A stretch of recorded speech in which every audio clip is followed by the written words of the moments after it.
Train the muscles, not the joints.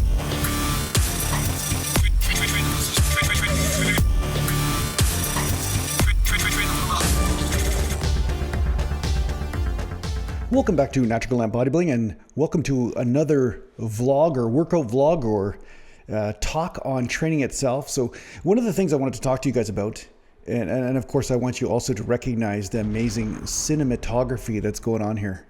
You know, I was talking to a shitty cameraman and he was like, hey Jason, you know, why don't you try like less contrast in your footage and try and see if you can get kind of a cool sort of look. Well, hey, voila, here it is.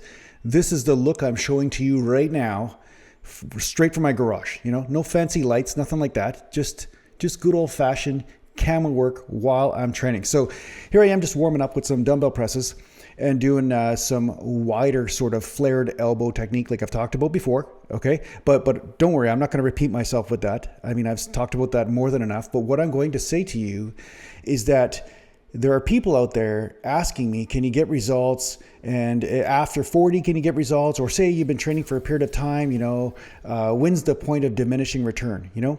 So a lot of people out there, they wanna know when basically to quit or give up all motivation somehow. You know, they want to hear the horror story about when should I just put the dumbbells aside and just give up and find a rocking chair somewhere and snore myself into death. You know, that's what I get from some people, right? They want to have the exact answers, but at the same time, what they don't understand is that if you stick to training and if you stick to this relationship with the body and use training as a vehicle for that, some really interesting stuff starts to happen. And this is what I'm going to talk about today. So can you get results after you've hit a plateau for a period of time unexpectedly, like out of nowhere? Yeah, you actually can. But the first thing is, and I've talked about this a lot, is versatility or humility of the mind. So that way you can start doing something differently than before. Right? Because if you've been doing something the same way over and over again, you're always getting the same result. Of course, you've got to change something. And assuming that you've looked at your diet, you've looked at your sleep, you've looked at all the lifestyle choices that you're making, and then you look at your training and you're saying, okay, this is the way I dumbbell press, and I'm going to keep dumbbell pressing the exact same way, even if I'm not getting results, chances are you're going to get the same lack of results.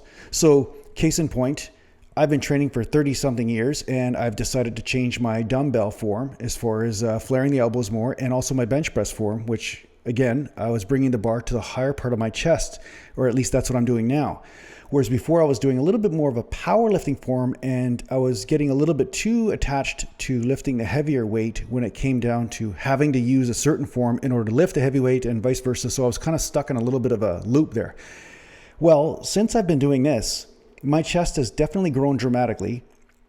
I've had people notice, not just you guys, but other people or whatever. They're like, hey, what are you doing? Your chest seems to be growing or something. What's happening? So, well, it's because I use the versatility of the mind and also the connection to the body to find out what's going to be the secret move this time. So this is the hardest part about training.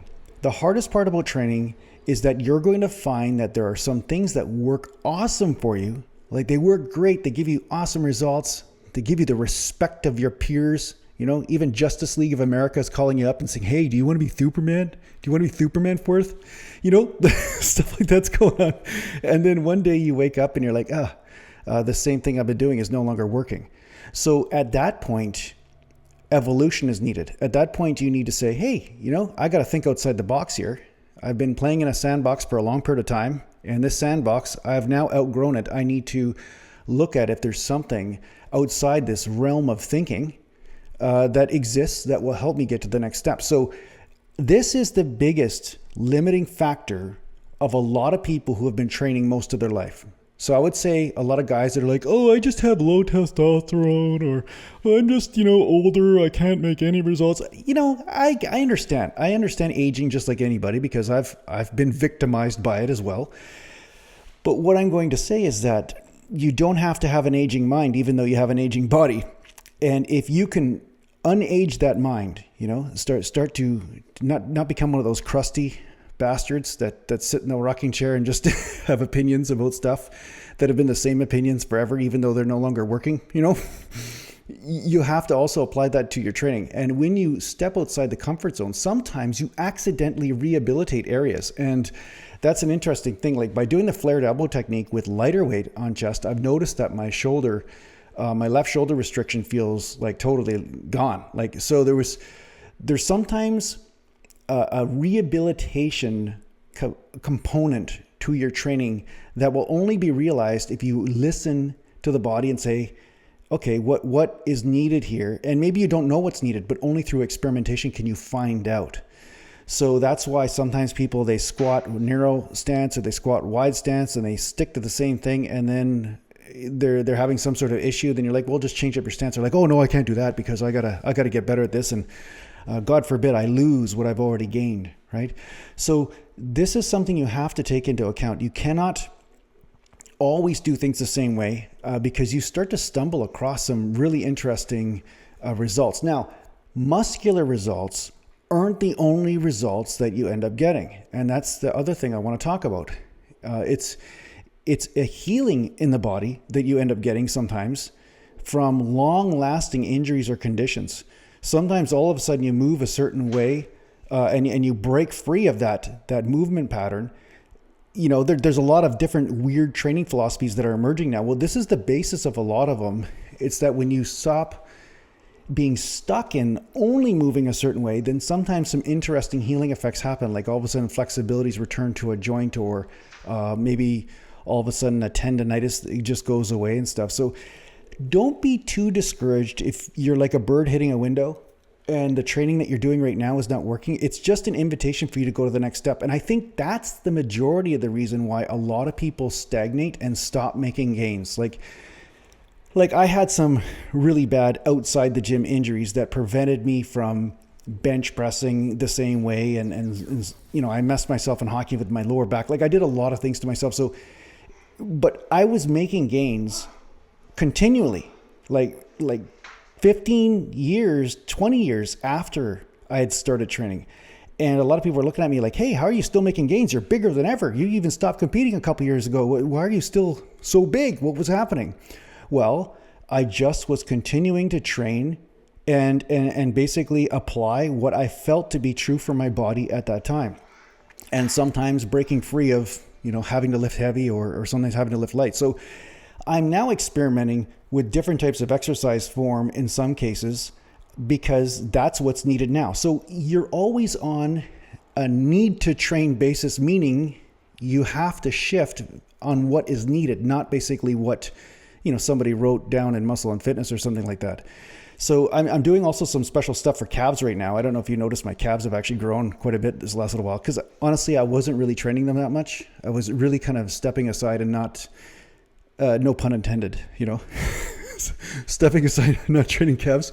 What was happening was that I was just getting lazy with that stuff. But what I've been doing is I've been doing a one-legged calf raise, which I've always done before. You know, that was kind of my standard thing when I go to the gym, and I burn the calves out. But then what I'll do is a one-legged donkey calf raise, where I bend over and have my hands on the stairs. Like right behind me, you can see the stairs there. And basically what I'll do is stretch out that muscle belly and lock the knee out. And I'm telling you right now, the stretch and the burn is insane in the calves.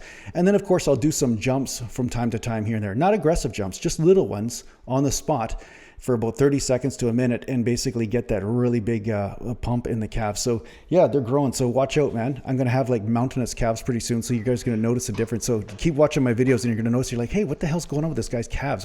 There's something going on here. So this workout here, I did about 5 or 6 sets for back, and I did about 9 sets, like 9 heavier sets for dumbbell press. And then I am doing just 3 sets for bicep curls, like 3 sets of heavier sets. So about 4 sets, including the warm up.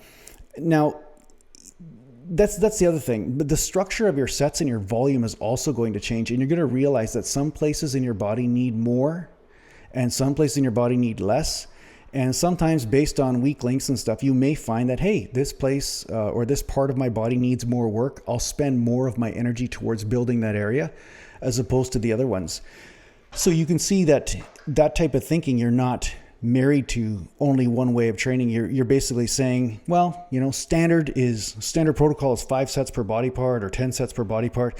But in this case, I'm going to break those rules and I'm going to find out what really works for this body part or not. So it all boils down to that humility of mind. And I believe that if you really embrace that principle, you'll continue to make gains or results of some sort, even if it's just health results, well into your late 40s or 50s or even 60s and 70s, because there have been some studies that have shown that 70, 80-year-olds can train and still get some results.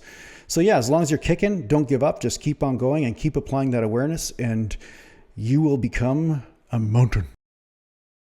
So anyway, I hope this helps out in your training. Thanks a lot for listening and watching this unbelievable cinematography. And thanks a lot to the Patreon supporters for supporting this stuff. I'll be posting another podcast very soon on Patreon. And if you need to get home, just go to naturalgallantbodybuilding.com and take care for now. Mountain.